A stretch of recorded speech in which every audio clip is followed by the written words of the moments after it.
A few weeks ago, we started, as a synagogue, a focus group where we invited people to share their ideas of how can we make this synagogue more inclusive and more comfortable for people with different abilities, with different backgrounds.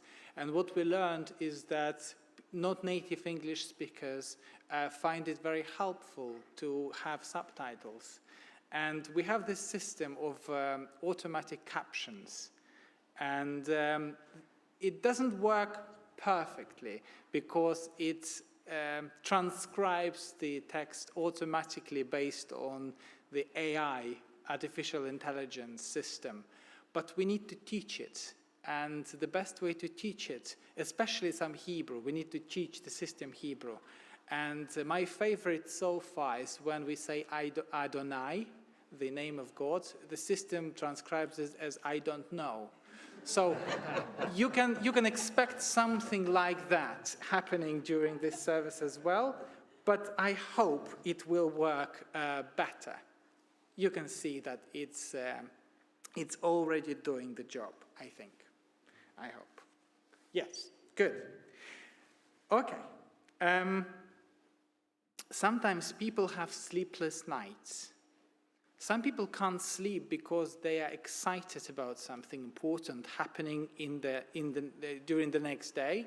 But some people, because they can't stop thinking about their worries and concerns. Sometimes it seems to me that today the most common reason for sleepless nights is when somebody is wrong on the internet. I know that some people would laugh at this, but for some it is normal. After all, we want justice. We want to fight for what is right and act based on our values.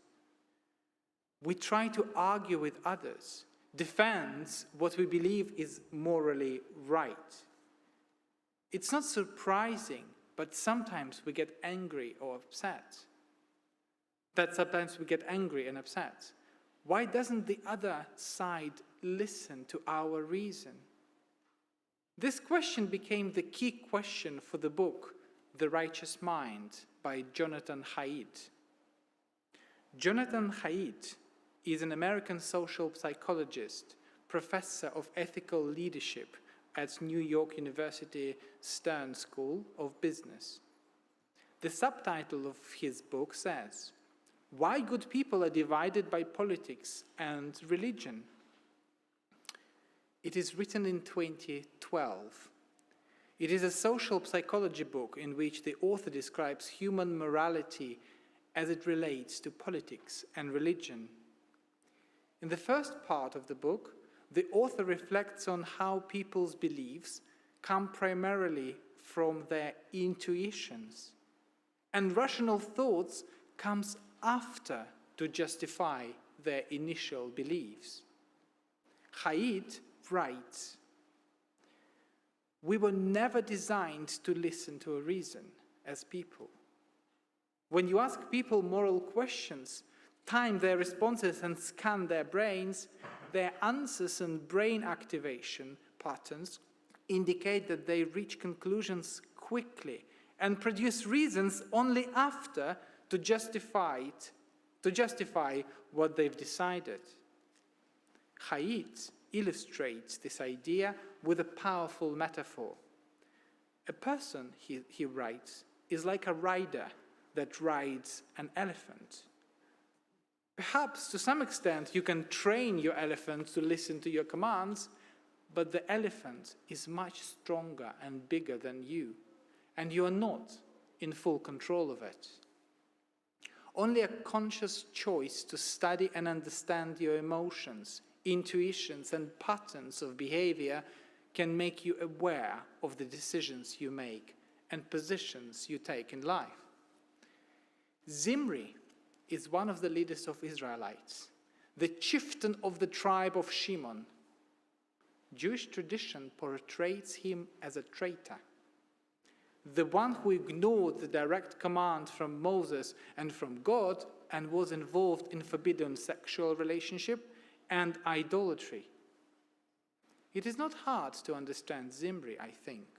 People have been through a lot.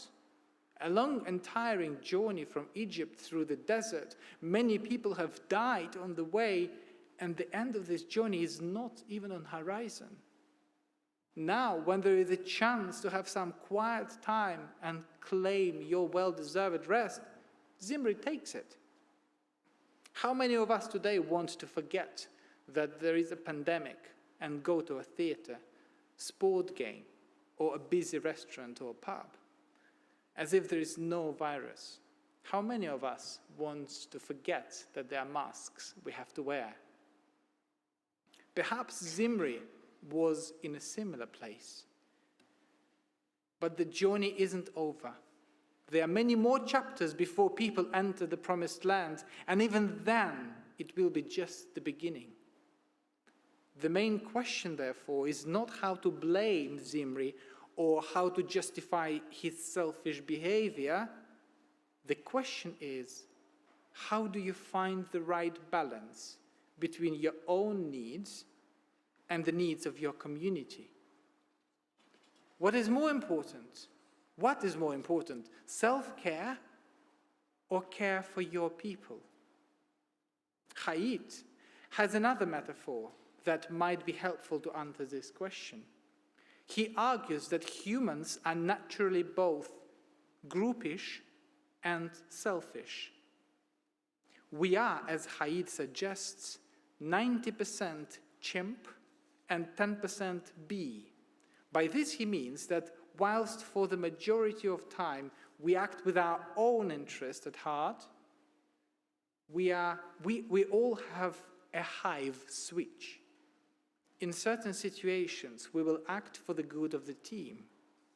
Therefore, Haidt argues that we are not simply Homo sapiens, people of knowledge and rational mind, but Homo duplex, people that have dual nature, both selfish and altruistic.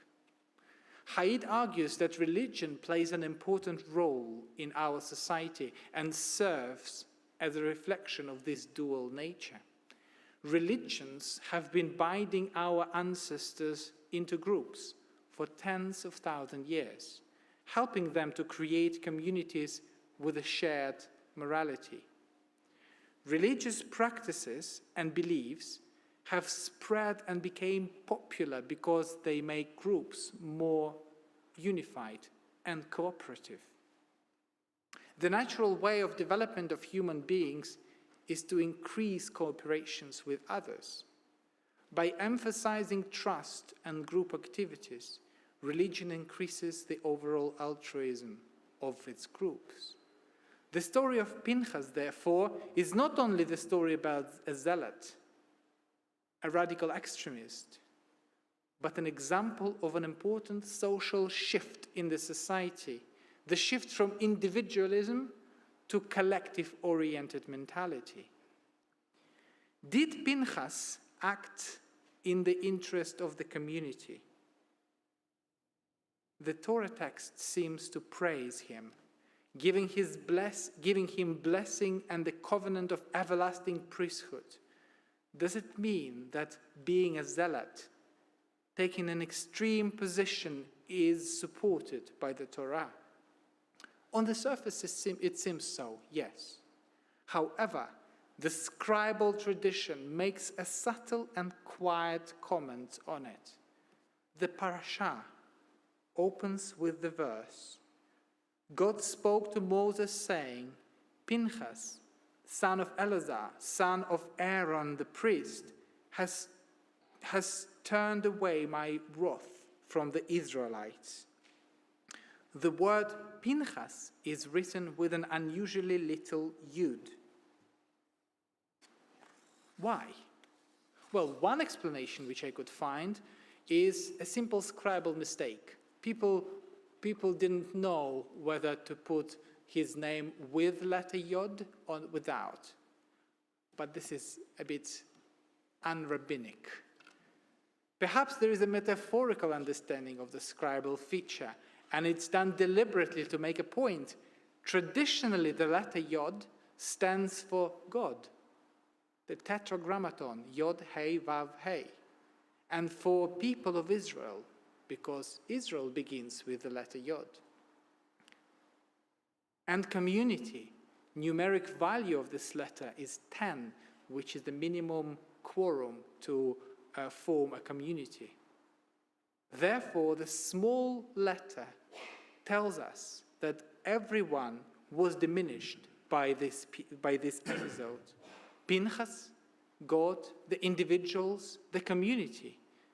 There are not many scribal features in the text of the Torah, but another unusual place comes in the very next verse. When God gives the blessing of peace to Pinchas, the letter Vav in the word peace is broken. Normally, it would have been considered unkosher, but in this place, as I said before, scribes are instructed to write it in this way, with the broken Vav. Although it was a covenant of peace, the full peace isn't achieved by violence. It is true that the episode of radical justice performed by Pinchas brought peace to the people and stopped the deadly plague, but it was a broken peace. True peace cannot be achieved by violence and murder. Elijah and Pinchas, two arrogant men, zealots, who brought the idea of radical justice to Judaism. Both men are respected and praised in the text. Both brought about an important change, but at the same time, they were shamed and criticized by our tradition. If they were alive today, both probably would have had many sleepless nights, fighting for justice and arguing with those who are wrong on the internet. And for both, John Donne wrote these words: "No man is an island entire of itself. Every man is a piece of the continent, a part of the main. If a cloud was washed away by the sea, Europe is the less, as well as if a promontory were, as well as any manner of thy friends or of thine own were. Any man's death diminishes me, because I am involved in mankind, and therefore never send to know to whom the bell tolls. It tolls for thee." Ken Yehi Ratzon. May this be God's will.